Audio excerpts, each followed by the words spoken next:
सबको मसीह में जय मसीह की।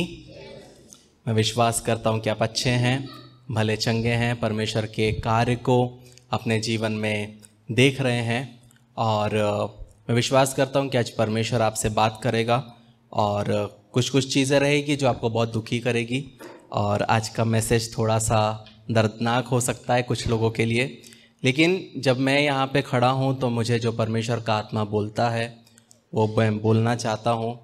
और इसके पहले भी मैंने ये मैसेज देने की बहुत कोशिश की है पिछले साल, लेकिन मैं इसके ऊपर में ज़्यादा कंटेंट निकाल नहीं पाया और मैंने पिछले साल इसको इग्नोर किया। लेकिन फिर से परमेश्वर का आत्मा मुझे फिर से बोला कि इस संडे तुझे बांटना है, तो ये हफ्ता मुझे लगा इसको तैयार करने में। तो मैं विश्वास करता हूँ कि परमेश्वर इससे बात करेगा। तो आज का जो मैसेज का टाइटल है वो है दुराभाव रखना।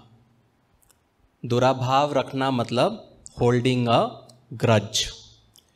एक परमेश्वर का दास था, वो चर्च में प्रचार कर रहा था कि अपने दुश्मनों को माफ़ करने के ऊपर।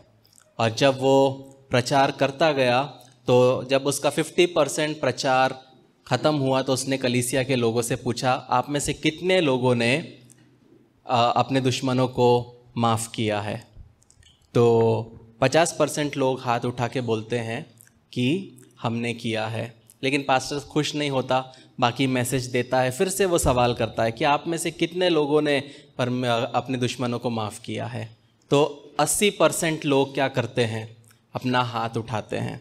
फिर भी पासबान क्या होता है? खुश नहीं होता। 80 हुआ है, पूरे क्यों नहीं है? फिर वो पूरा अपना एनालाइज करता है मैसेज का, फिर से पूछता है कि आप में से कितने लोगों ने दुश्मनों को माफ़ किया है? तो सब हाथ उठाते, सिर्फ एक बुज़ुर्ग औरत रहती है 85 ईयर्स की, वो हाथ नहीं उठाती है। तो वो पासबान वो उनसे पूछते हैं कि सच में आपकी ज़िंदगी में कोई भी दुश्मन नहीं है आपका, या कोई भी ऐसा व्यक्ति नहीं है जिसके प्रति आपको द्वेष है या गुस्सा है? तो वो बोलती है नहीं है। तो पासबान बोलते हैं आइए हम सब ताली बजा के इनको स्टेज पे बुलाएं और पूछे कि क्या राज है, ऐसा कैसे हो सकता है कि 85 ईयर्स की महिला की कोई भी दुश्मन नहीं हो? तो जब वो स्टेज पे आती है और वो बोलती है कि सब मर गए, मैंने सबको पछाड़ दिया। तो हमारे जीवन में कभी भी ऐसा नहीं होना चाहिए। ये स्त्री जो थी ये 85 साल तक जीवित थी और क्या हुआ? वो गुस्सा लेके चली, लेकिन उसने कभी भी क्या नहीं किया? माफ़ नहीं किया। तो बाइबल हमें एक ऐसे व्यक्ति के बारे में बताता है कि जो कि बहुत प्रतिभाशाली था और उसकी सलाह जो थी वो स्वर्गदूतों के नाई माना जाता था, और उसका नाम था अहीतोपेल। अहीतोपेल करके एक व्यक्ति था बाइबल में। कितने लोगों ने सुना है ये नाम? बहुत कम लोगों ने सुना है। तो अहीतोपेल जो था वो राजा दाऊद का सबसे बुद्धिमान क्या था? काउंसलर था। वो राजा दाऊद को क्या करता था? काउंसिल करता था, उसको बताता था कि तुम्हें ऐसा करना है, तुम्हें वैसा करना है, तुम्हें ये करना है, वो करना है। लेकिन जब हम अहीतोपेल के जीवन के बारे में देखते हैं कि उसके जीवन में कमी थी, वो थी क्षमा ना करने की। और वो उसके जीवन पे इतना हावी हुआ कि जिससे वो जो राजा दाऊद के साथ चलता था, जो राजा दाऊद को एडवाइस देता था, वो राजा दाऊद के खिलाफ हो गया। और अंत में उसका जो जीवन था वो बहुत खराब रीति से क्या हुआ? ख़त्म हुआ। तो आज का मैसेज वही है कि दुराभाव रखना। हमारे जीवन में बहुत बार क्या होता है प्रियो, कि हम जैसे लोगों को अपने जीवन में रखते हैं वैसे हमारे जीवन बनते जाते हैं। मैं हमेशा एक चीज़ कहता हूँ, अगर एक मैरिड कपल या एक शादीशुदा इंसान अगर सिंगल से सलाह लेगा कि मेरा जीवन कैसा होना चाहिए, तो बहुत जल्दी वो खुद सिंगल हो जाएगा। समझ रहे मैं क्या कहना चाहता हूँ? एक शादीशुदा इंसान अपने सिंगल दोस्त से पूछेगा मुझे क्या करना चाहिए, तो उसका अगर वो काउंसिल लेगा, उसका वो एडवाइस लेगा, तो क्या होगा? वो खुद सिंगल रहेगा। मतलब हमें समझना चाहिए कि हम किससे काउंसिल लेते हैं, किसका एडवाइस अपने जीवन में लेते हैं। क्योंकि जिस प्रकार के लोगों के साथ आप उठोगे, बैठोगे, आप बात करोगे, आप परामर्श करेंगे या आप उनसे एडवाइस लेंगे, वैसे आपकी ज़िंदगी आगे बढ़ेगी। तो इसलिए अगर आप देखेंगे लोगों को, कुछ लोगों की ज़िंदगी बहुत ख़राब है। क्यों? क्योंकि उनको जो काउंसिल करने वाले लोग हैं या जिनका वो सुनते हैं वो गलत हैं। अगर आपके जीवन में सही लोग रहेंगे तो क्या होगा? आप सही मार्ग में पहुंचने पाओगे। ये बहुत ज़रूरी है। तो जब हम अहीतोपेल के बारे में देखते हैं तो उसके जीवन में कुछ खास बात है। पहला चीज़ वो है कि उसका पद। जब हम फर्स्ट क्रॉनिकल्स 27:33 पढ़ते हैं, फर्स्ट क्रॉनिकल्स 27:33, वहाँ पे लिखा है, अहीतोपेल राजा का मंत्री था और एरेकी हुशै राजा का मित्र था। ये दो जन बहुत इंपॉर्टेंट है, आपको एंड तक याद रखना है। अहीतोपेल जो था वो राजा का कौन था? मंत्री था। लेकिन वहीं पे एरेकी हुशै वो राजा का क्या था? वो मित्र था। तो अहीतोपेल जो था वो राजा के साथ उठता था, बैठता था। यूफ्रेट से लेके इजिप्ट तक की जगह जो दाऊद की थी, वहाँ पे हर जगह पे ये अहीतोपेल कौन था? राजा दाऊद को क्या करता था? एडवाइस देता था।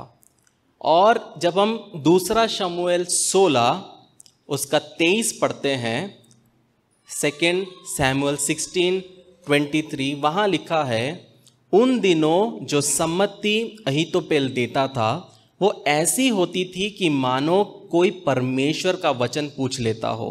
अहीतोपेल चाहे दाऊद को चाहे अबशालोम को जो सम्मति देता वो ऐसी ही होती थी।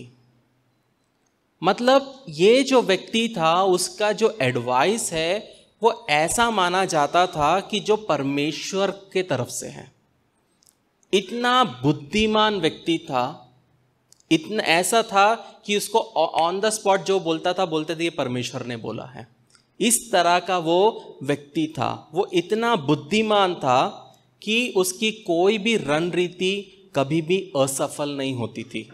लेकिन वो एक शक्तिशाली मित्र था और साथ में ही वो एक शक्तिशाली शत्रु था। तो पहला चीज उसके पास पद था, एक पोजीशन था। क्यों? क्योंकि राजा का कौन है? वो एडवाइजर है, राजा को एडवाइस करता है, राजा के साथ उठता है, बैठता है। दूसरी चीज उसका पुत्र था जो कि महान था। जब हम दूसरा शमूएल 23 उसका 23 से 39 तक हम पढ़ते हैं, वहाँ पे हम देखते हैं कि राजा दाऊद का इनर सर्कल है। मैं हमेशा आपको बोलता हूँ अपने लाइफ में इनर सर्कल रखो, इनर सर्कल रखो। तो यहाँ पे हम देखते हैं राजा दाऊद के इनर सर्कल में 30 लोग थे जो उसके करीब थे, उसके साथ उठते थे, उसके साथ बैठते थे। तो जब हम 34वें वचन में आते हैं तो वहाँ पे हम देखते हैं दूसरा शमूएल 23 उसका 34, वहाँ लिखा है, वहाँ पे हम देखते हैं क्या लिखा है? अहसेब का पुत्र एलीपेतेल माका देश का और गोइल अहीतोपेल का पुत्र एलियाम। तो यहां पे हम देखते हैं कि अहीतोपेल का पुत्र कौन है? एलियाम। तो मतलब बाप तो राजा को एडवाइस देता है, लेकिन वहीं पे उसका जो बेटा है वो क्या कर रहा है? वो भी राजा के इनर सर्कल में है, वो भी राजा के बहुत क्या है? करीब है। और कोई भी ऐसा पिता नहीं होगा जिसको उसके बच्चे पे गर्व नहीं होगा जो राजा के साथ उठता है, बैठता है। यहाँ पे उसका बेटा पिता के वजह से राजा के पास नहीं है, क्योंकि वो कौन था? अच्छा लड़ने वाला था, अच्छा शूरवीर था। और ये 30 लोग कौन है? ये 30 इसके बॉडीगार्ड है, इसके साथ उठते हैं, इसके साथ बैठते हैं। हर एक इम्पॉर्टेंट चीज़ ये लोग क्या करते हैं? बात करके डिसाइड करते हैं। तो सवाल ये उठता है कि गुस्सा क्यों है? ये अहीतोपेल गुस्सा क्यों है? तो समझना है प्रियो कि हम सब जानते हैं कि राजा दाऊद जो था वो उसका अफेयर हुआ था बत्शेबा के साथ। तो बत्शेबा जो थी वो राजा दाऊद एक दिन लड़ने के बजाय अपने छत में आराम कर रहा है। लड़ रहे कौन है? राजा दाऊद के सैनिक लोग। राजा दाऊद एक दिन रात को ऊपर जाता है, शाम को ऊपर जाता है, और वहाँ पे वो ऊपर से नीचे देखता है तो उसको एक स्त्री नहाते हुए दिखती है। और जब वो स्त्री नहाते हुए उसको दिखती है तो उसको क्या करना था? सीधा अंदर जाना था। लेकिन वो क्या करता है? वो पूछताछ करता है, वो पता लगाता है कि ये स्त्री कौन है। उसको वहीं पे रुकना था, लेकिन वो क्या हुआ? वो रुका नहीं। लेकिन जब वो रुका नहीं तब उसको, जब उसने जांच पड़ताल की तब उसको पता चला ये जो स्त्री है वो कौन है? ऊरिया की पत्नी है। और ऊरिया जो था वो ये 30 लोगों में से एक था। मतलब ऊरिया जो था वो दाऊद के लिए अपनी जान दे सकता था। ऊरिया दाऊद के लिए वफादार था, लेकिन दाऊद ऊरिया के लिए वफादार नहीं था। तब दाऊद ने क्या किया? दाऊद ने बत्शेबा को राजभवन में बुलाया और फिर उसको सेड्यूस किया, उसके साथ संभोग किया, उसका गलत फायदा उठाया, क्योंकि वो कौन था? वो राजा था। बाद में बत्शेबा बताती है कि मैं क्या हो गई हूँ? मैं प्रेग्नेंट हो गई हूँ। तो यहाँ पे क्या करता है राजा दाऊद? बहुत डेढ़ शाना बनता है। वो क्या करता है? ऊरिया जो लड़ने वाला है, लड़ रहा है, उसको बुला के लाता है। ऊरिया वापस आता है और ऊरिया वापस आने के बाद क्या होता है कि राजा दाऊद बोलता है तो एक काम कर, आज रात को अपनी पत्नी के साथ जा और उसके साथ सो। तो ऊरिया जो है वो एक सैनिक है। वो बोला कि मैं अपनी पत्नी के साथ कैसे इंजॉय कर सकता हूं जब मेरे दोस्त लोग वहां लड़ रहे हैं। तो यहां पे राजा का प्लान क्या हुआ? सक्सेसफुल नहीं हुआ। राजा दाऊद ने क्या सोचा? ये जाएगा, उसके साथ सेक्स करेगा और इसको बच्चा होगा तो बोल देंगे कि ये इसका बच्चा है। लेकिन वैसा उसका प्लान सक्सेस नहीं हुआ। तो फिर ऊरिया ने जब जाना मना किया तब राजा दाऊद ने क्या किया? राजा दाऊद ने एक चिट्ठी भेजा, बोला कि अपने मेन आदमी को देना। और वह चिट्ठी में लिखा था कि ये ऊरिया को सबसे खतरनाक जगह पे लेके जाना और जैसे ही लोग मारने आएंगे तुम पीछे हट जाना। तो इस तरीके से क्या हुआ कि ऊरिया जो खत लेके जा रहा था वो अपना ही डेथ सर्टिफिकेट लेके जा रहा था, लेकिन वो ईमानदार था। उसने शक नहीं किया कि राजा कभी भी क्या करेगा? उसको मारेगा। और उस प्रकार हम देखते हैं कि ऊरिया जो है वो क्या होता है? वो मर जाता है। तो जब ऊरिया मर जाता है तो दाऊद क्या करता है? बत्शेबा से विवाह करता है और उसको एक पुत्र जन्म होता है। और जब ये होता है तो दूसरा शमूएल 12 उसका जब हम 33 से पढ़ते, वहां पे हम देखते हैं कि नाथान नबी परमेश्वर उसको भेजता है। और नाथान नबी दाऊद के इस गलत काम के वजह से उसके ऊपर 4 दंड की क्या करता है? भविष्यवाणी करता है। तो जब हम 10 से पढ़ते हैं वहां पे लिखा है 2 सैमुअल चैप्टर 12 वर्सेस 10 to 13, वहां लिखा, इसीलिए अब तलवार तेरे घर से कभी दूर ना होगी, क्योंकि तूने मुझे तुच्छ जानकर हित्ती ऊरिया की पत्नी को अपनी पत्नी कर लिया है। यहोवा यूं कहता है कि सुन, मैं तेरे घर में से विपत्ति उठाकर तुझ पर डालूंगा और तेरी पत्नियों को तेरे सामने लेकर दूसरे को दूंगा, और वह दिन दोपहरी में तेरी पत्नियों से कुकर्म करेगा। तूने तो वह काम छिपाकर किया, पर मैं ये काम सब इस्राएलियों के सामने दिन दोपहरी में कराऊंगा। तब दाऊद ने नातान से कहा, मैंने यहोवा के विरुद्ध पाप किया है। नातान ने दाऊद से कहा, यहोवा ने तेरे पाप को दूर किया है, तू ना मरेगा। तो यहां पे हम देखते हैं प्रियो कि दाऊद के ऊपर परमेश्वर का एक दंड आता है क्योंकि वो एक गलत काम करता है कि ऊरिया को वो क्या करता है, मरवाता है। लेकिन यहाँ पे हम देखते हैं, जब हम दूसरा शमूएल 11 उसका 3 पढ़ते हैं तो यहाँ पे हम देखते हैं कि इसका अहीतोपेल से क्या लेना देना है।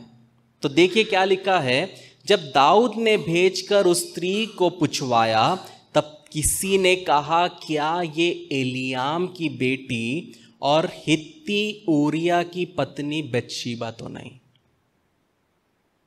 समझिए मैं क्या बोलना चाह रहा हूं। किसकी बेटी? एलियाम की बेटी। एलियाम कौन? अहीतोफेल का बेटा। मतलब अहीतोफेल जो है वो बत्शेबा का कौन है? दादा। तो यहां पे हमको ये समझना है कि एलियाम जो है, एलियाम की बेटी है बत्शेबा, और वो कौन है? अहीतोफेल की नीस, नाती।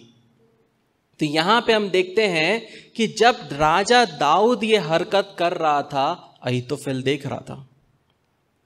एक चीज हमेशा याद रखना कि जो राजा है, राजा के आजू बाजू में कभी भी फार्मर्स नहीं रह सकते। राजा के घर के आजू बाजू में उसके करीब के लोग और बड़े बड़े लोग रहते हैं। वो 30 लोगों में से एक था एलियाब, जो कि अहीतोफेल का बेटा था। इसीलिए जब राजा दाऊद अपने घर के ऊपर जाता है तो उसको वहां पे उसकी बेटी दिखती है बत्शेबा, और वहां पे अहीतोपेल देखता है कि किस तरह ये दाऊद उसकी पोती, नाती का क्या करता है? दुरुपयोग करता है। और वो अपने अंदर में क्या करता है? गुस्सा भर के रखता है। राजा दाऊद क्या करता है? ऊरिया को मरवाता है, जो कि उसके बेटे का दामाद था।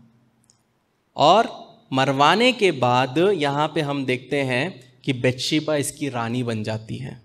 और जब बत्शेबा रानी बनती है तो सोच के देखिए, अहीतोपेल जो है सोलोमन का कौन बन जाता है?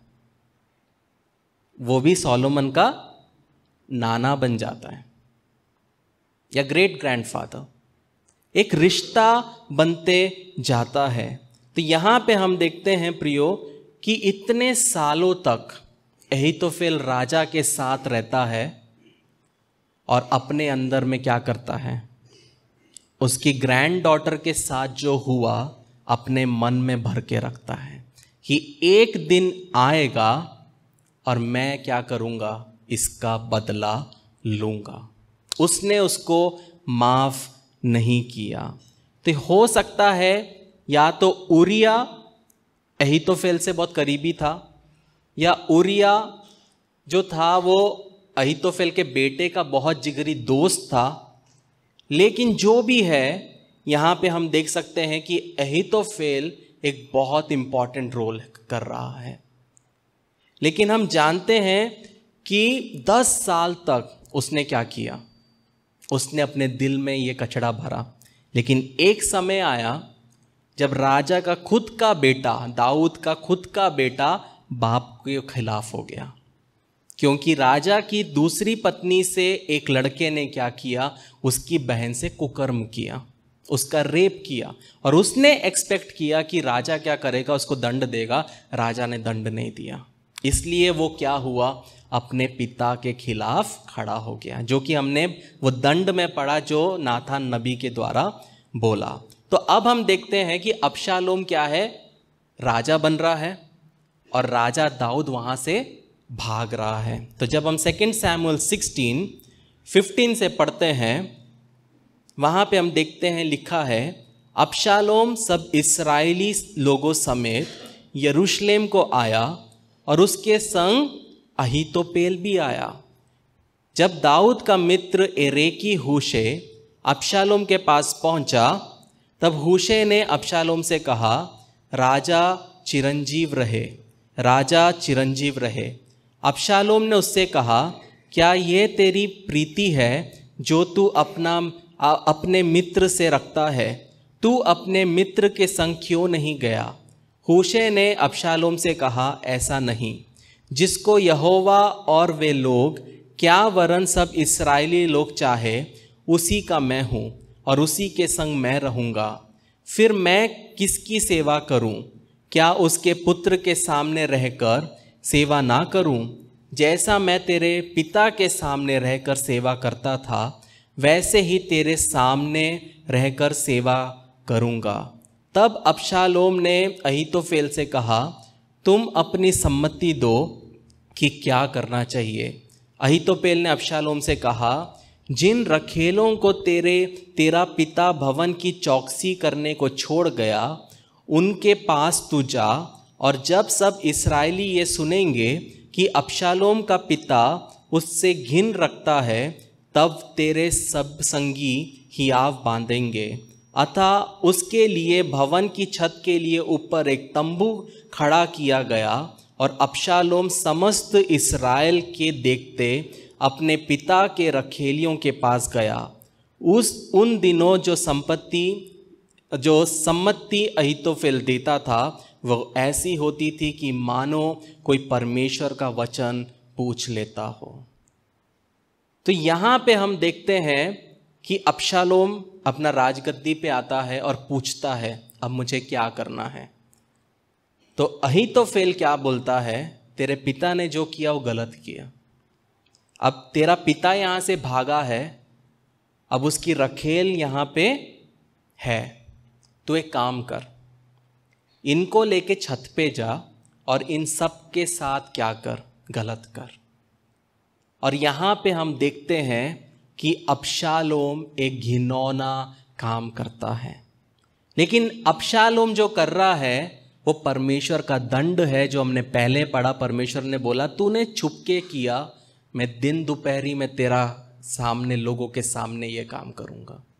तो यहाँ पे हम देख सकते हैं कि अहीतोफेल जो था वो ये सब देखते हुए उसको बहुत खुशी महसूस हुई,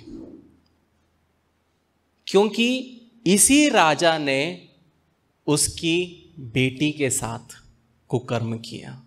और आज जब उसकी पत्नी के साथ ये हो रहा है तो उसके अंदर में बहुत क्या हुआ होगा, बहुत खुशी महसूस हुई होगी कि हाँ, तूने जो बोया वो तू काट रहा है।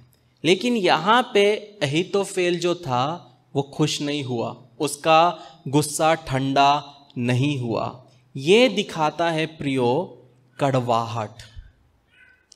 जब हमारे जीवन में हम किसी के प्रति बुरा भाव रखते हैं, हम यही सोचते हैं कि जो मेरे साथ किया ना, उसका 10 गुना इसके साथ होना चाहिए।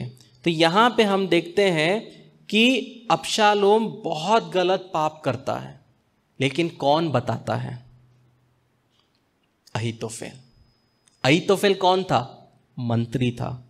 और वहीं पे जो दूसरा हूशै था वो उसका दाऊद का दोस्त था। लेकिन हमको लगता है कि यहाँ पे अहीतोफेल जो कर रहा है वो अपने दिमाग से कर रहा है। नहीं, अहीतोफेल ने यहाँ पे जो सलाह दी वो दाऊद के प्रार्थना का उत्तर था। जब हम दूसरा शमूएल 15 उसका 31 पढ़ते हैं, क्या लिखा है वहाँ पे? 2 शमूएल 15:31। तब दाऊद को यह समाचार मिला, अबशालोम के संगी राजद्रोहियों के साथ अहीतोफेल है। दाऊद ने कहा, हे यहोवा, अहीतोफेल की सम्मति को मूर्खता बना दे। यहाँ पे राजा दाऊद को पता है कि अहीतोफेल एक ऐसा बंदा है कि वो जो बोलेगा सही बोलेगा। अगर उसके ऊपर अबशालोम चलेगा तो राजा दाऊद का टाइम खत्म। इसीलिए राजा दाऊद यहाँ पे प्रार्थना करता है कि अहीतोफेल जो भी सलाह दे वो मूर्खता वाला हो। तो यहाँ पे भी हम देखते हैं कि अहीतोफेल जो कर रहा है वो राजा दाऊद के प्रार्थना के वजह से है। लेकिन हम यहाँ पे देखते हैं हूशै की एंट्री। जब हम दूसरा शमूएल 15 उसका 32 से पढ़ते हैं तो राजा दाऊद क्या करता है? अबशालोम से दूर भाग रहा है और जब वो भागते हुए जा रहा था तो हम देखते वहाँ लिखा है, जब दाऊद चोटी तक पहुंचा जहाँ परमेश्वर की आराधना की जाती थी, तब एरेकी हूशे अंगरखा फाड़े सिर पर मिट्टी डाले हुए उससे मिलने को आया। दाऊद ने उससे कहा, यदि तू मेरे संग आगे जाए तो मेरे लिए भार ठहरेगा, परंतु यदि तू नगर को लौटकर अबशालोम से कहने लगे, हे राजा, मैं तेरा कर्मचारी होऊंगा, जैसे मैं बहुत दिन तेरे पिता का कर्मचारी रहा वैसे ही अब तेरा रहूंगा, तो तू मेरे हित के लिए अहीतोफेल की सम्मति को निष्फल कर सकेगा। और क्या वहाँ तेरे संग सादोक और एब्यातार याजक ना रहेंगे? इसलिए राजभवन में से जो हाल तुझे सुन पड़े उसे सदोक और एब्यातार याजक को बताया करना। उनके साथ तो उनके 2 पुत्र अर्थात सदोक का पुत्र अहीमास और एब्यातार का पुत्र योनातान वहाँ रहेंगे। तब जो सुसमाचार तुम लोगों को मिले उसे मेरे पास उन्हीं के हाथ से भेजा करना। अतः दाऊद का मित्र हूशे नगर को गया और अबशालोम भी यरूशलेम में पहुंच गया। तो यहाँ पे हम देखते हैं कि ये हूशे जो है उसको राजा दाऊद क्या करता है, वापस भेजता है। हूशे बोलता है मैं तेरे साथ रहूंगा, राजा दाऊद बोलता नहीं, तू जा वापस अबशालोम के पास, ताकि अगर कुछ भी हो तो तू मुझे क्या करना, मुझे बताना। तो जब हम पहली बार जब अहीतोफेल सलाह देता है अबशालोम को कि तुझे दाऊद की रखेलों के साथ सोना है, अबशालोम मान लेता है। लेकिन उसके बाद जब अहीतोफेल देखता है कि हाँ इसने मेरी बात मानी, वो दूसरा रिक्वेस्ट लेके आता है। जब हम दूसरा शमूएल 17 पढ़ते हैं उसके पहले से हम देखेंगे, तो यहाँ पे हम देखते हैं क्या लिखा है। फिर अहीतोफेल ने अबशालोम से कहा, मुझे 12,000 पुरुष छांटने दे और मैं उठकर आज ही रात को दाऊद का पीछा करूँगा। जब वो थका मांदा और निर्बल होगा तब मैं उसे पकड़ूंगा और डराऊंगा, और जितने लोग उसके साथ हैं सब भागेंगे। मैं राजा ही को मारूंगा और मैं सब लोगों को तेरे पास लौटा ले आऊँगा। जिस मनुष्य का तू खोजी है उसके मिलन से समस्त प्रजा का मिलन हो जाएगा और समस्त प्रजा कुशल क्षेम से रहेगा। ये बात अबशालोम और सब इस्राएली पुरनियों को उचित मालूम पड़ी। तो यहाँ पे अहीतोफेल क्या करता है कि पहला उसने सलाह माना, तो फिर से वो बोलते एक काम करो, मुझे तुम 12,000 लोग दो, मैं क्या करता हूँ, अभी राजा थका हुआ है, पीछे से जाता हूँ उसको पकड़ता हूँ, किसी को नहीं मारूंगा, सिर्फ राजा को मैं मारूंगा। और यहाँ पे ये जो सलाह ये देता है वो सही देता है। अगर ऐसा अबशालोम करता तो राजा दाऊद की मृत्यु निश्चित थी। लेकिन जब हम 5वां वचन पढ़ते हैं वहाँ पे हम देखते हैं कि अबशालोम ने कहा, एरीकी हूशे को भी बुला लो, जो वो कहेगा हम उसे भी सुने। तो यहाँ पे हम देखते हैं कि राजा दाऊद ने जिसको भेजा उसके हाथ में क्या हो गया, एक मौका मिल गया दाऊद को बचाने। अहीतोफेल चाहता था घंटों में दाऊद को खत्म करना, लेकिन हूशे को क्या मिला है प्रोजेक्ट कि राजा दाऊद को बचाना है। तो यहाँ हम पढ़ते हैं, जब हूशे अबशालोम के पास आया तब अबशालोम ने उससे कहा, अहीतोफेल ने तो इस प्रकार की बात कही है, क्या हम उसकी बात माने कि नहीं? यदि नहीं तो तू कह दे। हूशे ने अबशालोम से कहा, जो सम्मति अहीतोफेल ने इस बार दी वो अच्छी नहीं। फिर हूशे ने कहा, तू तो अपने पिता और उनके जनों को जानता है कि वो शूरवीर है और बच्चा छीनी हुई रीछनी के समान क्रोधित होंगे। तेरा पिता योद्धा है और अन्य लोगों के साथ रात नहीं बिताता। इस समय वो किसी गड्ढे या किसी दूसरे स्थान में छिपा होगा। जब इनमें से पहले ही आक्रमण में कोई मारे जाए तब इसके सब सुनने वाले कहने लगेंगे, अबशालोम के पछवाले हार गए। तब वीर का हृदय जो सिंह का सा होता है उसका भी साहस टूट जाएगा। समस्त इस्राएल जानता है कि तेरा पिता वीर है और उसके संगी बड़े योद्धा हैं। इसलिए मेरी सम्मति ये है कि दान से लेके बेरशेबा तक रहने वाले समस्त इस्राएली तेरे पास समुद्र तीर की बालू के किनकों के समान इकट्ठे किए जाए और तू आप ही युद्ध को जाए। इस प्रकार जब हम उसकी किसी न किसी स्थान में जहाँ वो मिले जा पकड़े, तब जैसे ओस भूमि पर गिरती है वैसे ही हम भी उस पर टूट पड़ेंगे। तब ना तो वो बचेगा और ना उसके संगियों में से कोई बचेगा। यदि वह किसी नगर में घुसा हो तो सब इस्राएली उस नगर के पास रस्सियां ले आएंगे और हम उसे नाले में खींचेंगे, यहाँ तक कि उसका एक छोटा सा पत्थर भी ना रह जाएगा। तब अबशालोम और सब इस्राएली पुरुषों ने कहा, एरेकी हूशे की सम्मति अहीतोफेल की सम्मति से उत्तम है।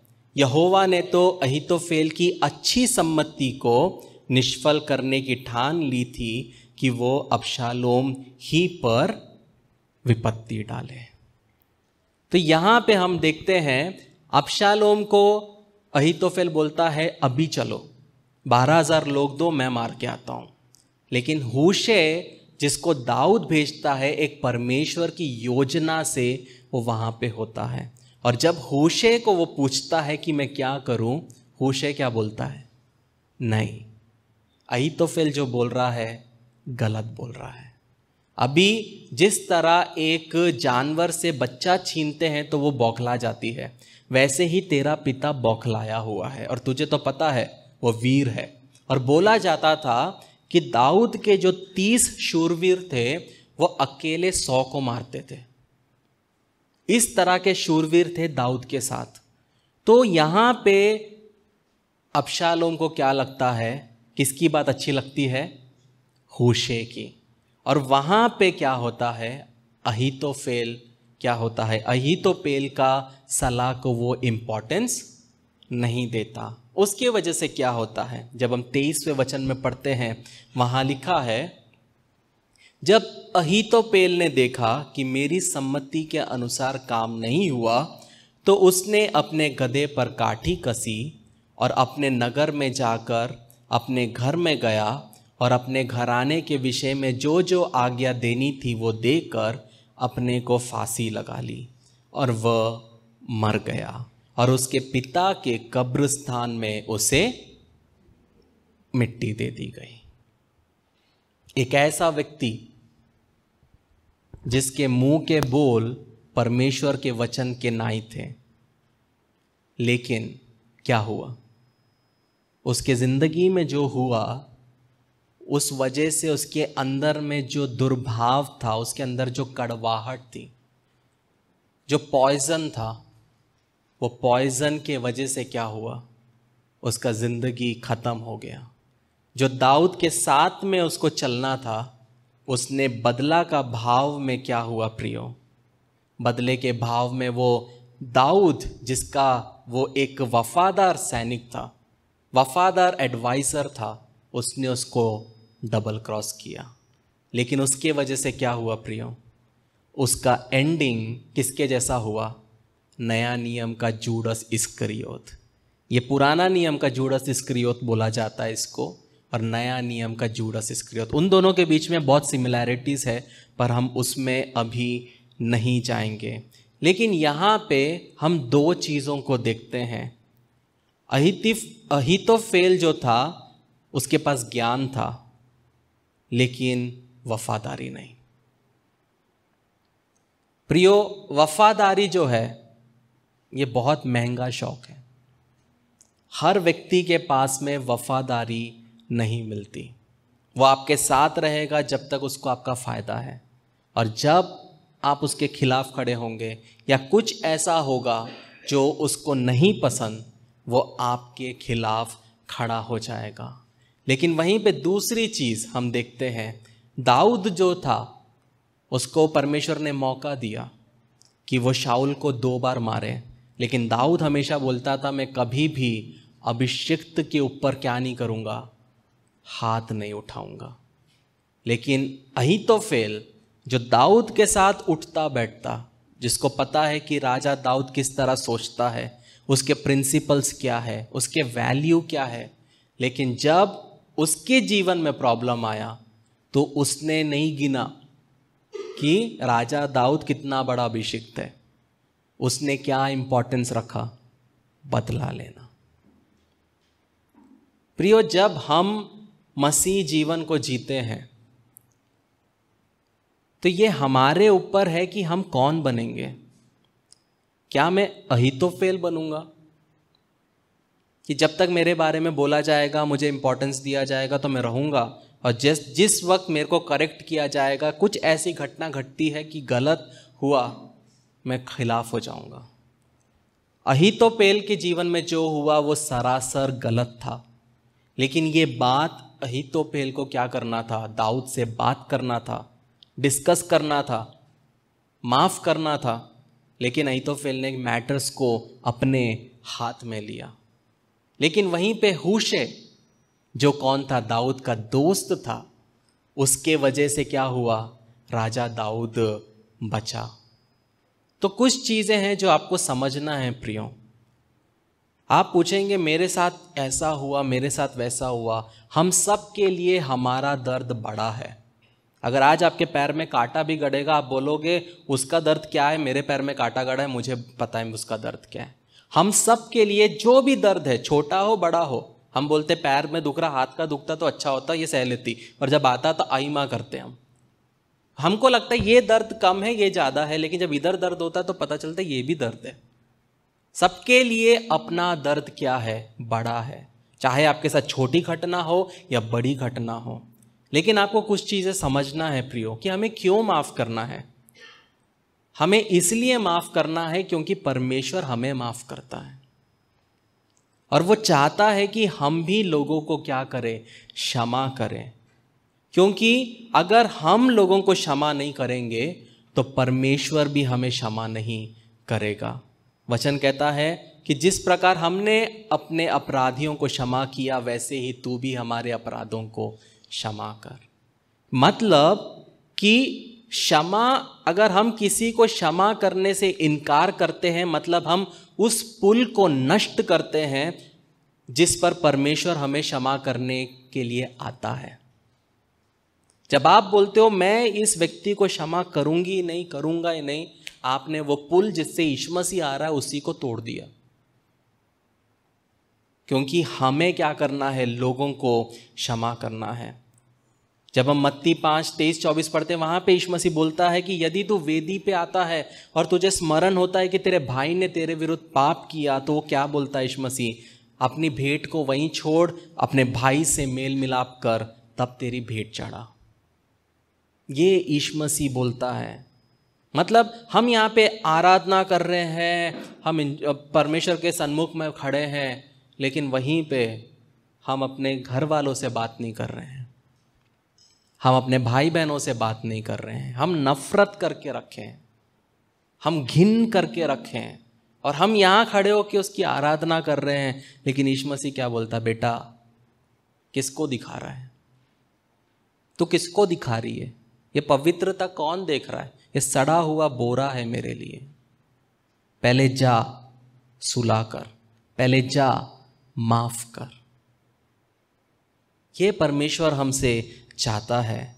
जब हम दूसरों को माफ करते प्रियो, हम मसीह के प्रतिनिधित्व बनते हैं, हम यीशु मसीह को रिप्रेजेंट करते हैं। क्योंकि प्रभु यीशु मसीह हमारे पाप क्षमा करता है, हम लोगों के पापों को माफ करना जरूरी है। एक बार पतरस यीशु मसीह से पूछता है, अगर मेरा भाई अपराध करेगा तो मुझे कितनी बार माफ करना है? 7 बार। यीशु मसीह बोलता है 70 बार। हम बोलते पिछली बार तो मैंने माफ की थी, अब कितनी बार मैं माफ करूंगी? 70 बार। हमें कभी भी प्रियो चीजों को अपने हाथ पे नहीं लेना है। वचन कहता है यदि तेरा भाई अपराध करे तो उसे समझा, और अगर वो पश्चाताप करे तो क्षमा कर। हमें गुस्सा करके नहीं बैठना है, हमें लोगों के विरुद्ध में मैल लेके नहीं बैठना है, हमें माफ करना है और छोड़ देना है। क्योंकि हम कोई नहीं होते किसी के प्रति भी गुस्सा रखने का, क्योंकि सच्चा प्रेम क्या है प्रियो, वो कभी भी रिकॉर्ड नहीं रखता कि किसने कितना पाप किया या किसने कितना गलत किया। जब हम 1 कुरिन्थियों 13:5 पढ़ते हैं, वहां लिखा है कि प्यार बुरा नहीं मानता। गलत किया, दर्द हुआ, रो धो, माफ करो, क्योंकि जितना मैं वो गंदगी अपने दिल में रखूंगा उतना मेरा अभिषेक खत्म होगा, उतना मेरे जिंदगी में जो परमेश्वर के दिए हुए दान वरदान है उसको कीड़े खाएंगे। इसलिए बेटर क्या है, माफ करो। और सबसे इंपॉर्टेंट, क्षमा जो है प्रियो, वह शैतान का जहर है। और जब आप क्षमा नहीं करते, आपके अंदर में क्या आता है, क्रोध आता है। आपके अंदर में एक आलोचनात्मक भावना आती है, हर चीज में क्रिटिसाइज, हर चीज में जजमेंट पास करना। सब अपवित्र है, सिर्फ हम अकेले ही हैं जो स्वर्ग में जाने वाले हैं। ये एक एटीट्यूड हमारे अंदर आ जाता है, हमारे जीवन में कड़वाहट आ जाती है लोगों के प्रति, हम उदासीपन में बन जाते हैं, हमारे अंदर उदासीनता आ जाती है। क्यों? क्योंकि हमने क्षमा नहीं किया।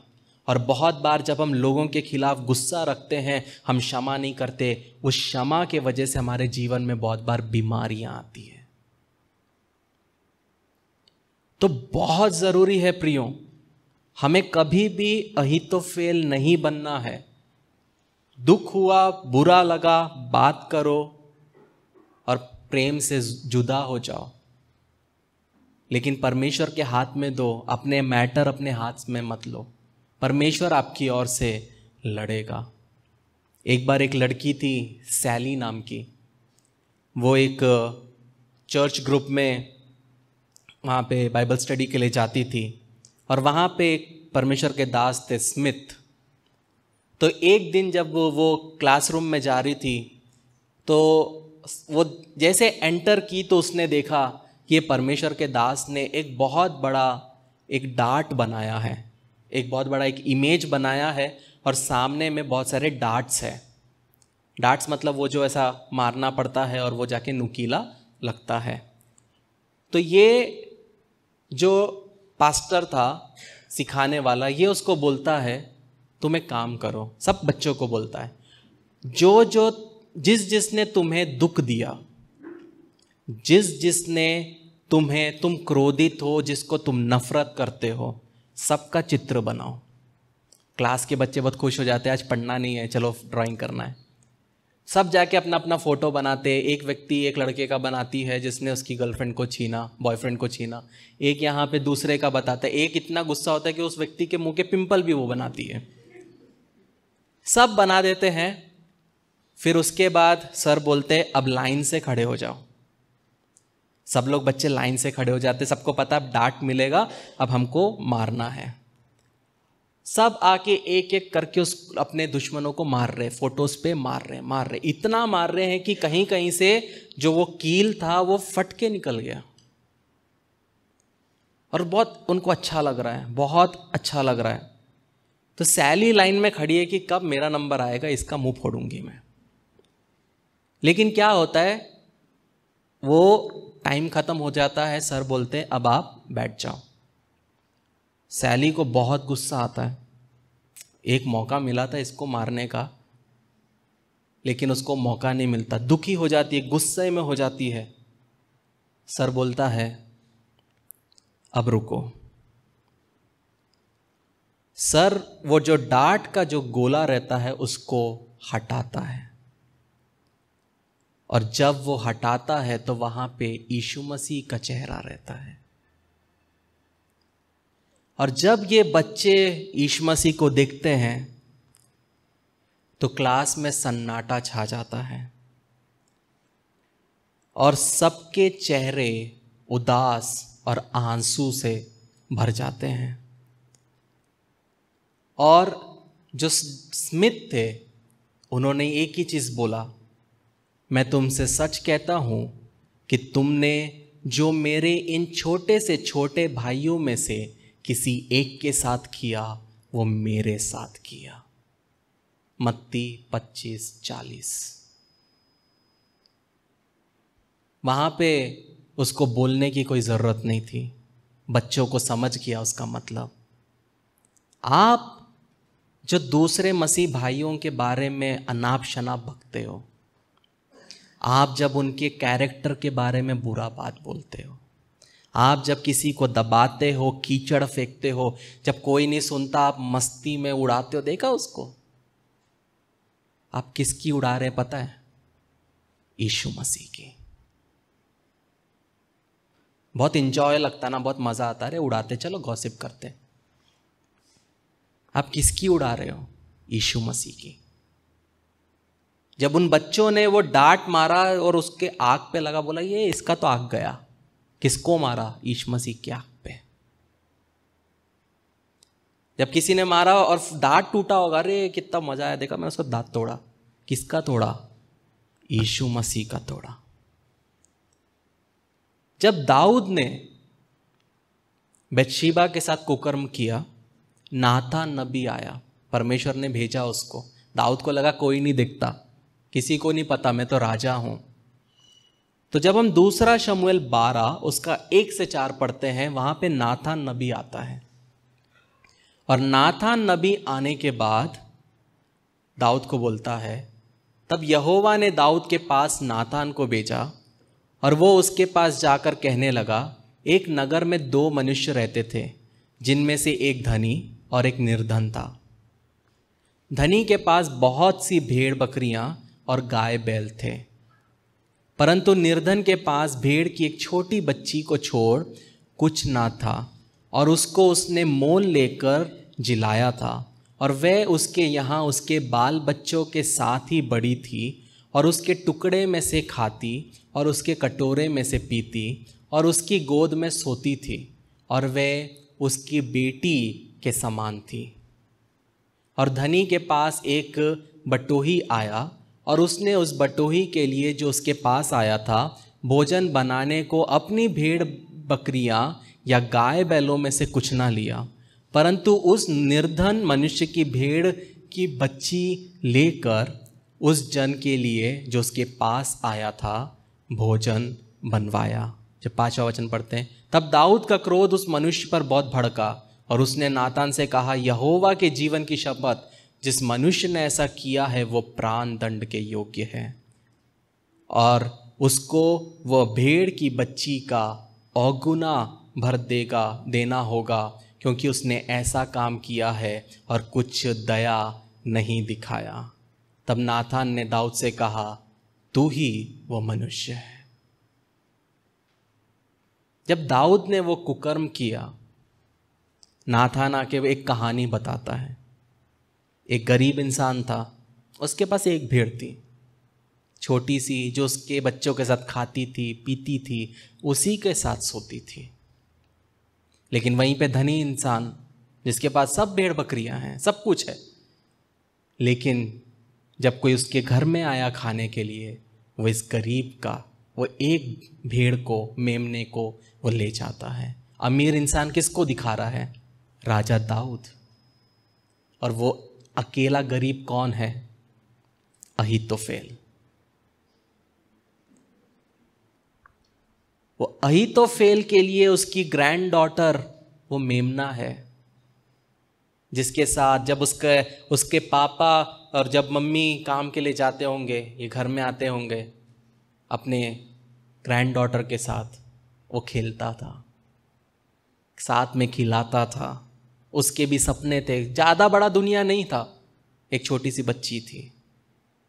लेकिन राजा दाऊद, जिसके पास में भेड़ बकरी सब है, उसको ये हरकत करने की ज़रूरत नहीं थी। लेकिन उसने ये नहीं सोचा कि वो किसी की बेटी है, उसने ये नहीं सोचा वो किसी की ग्रैंड डॉटर है, उसने ये नहीं सोचा वो किसी की अमानत है। उसको जो चाहिए वो चाहिए, क्योंकि वो राजा है। लेकिन क्या हुआ प्रियो? दाऊद एक अच्छा राजा बना, लेकिन एक अच्छा पिता नहीं बन सका।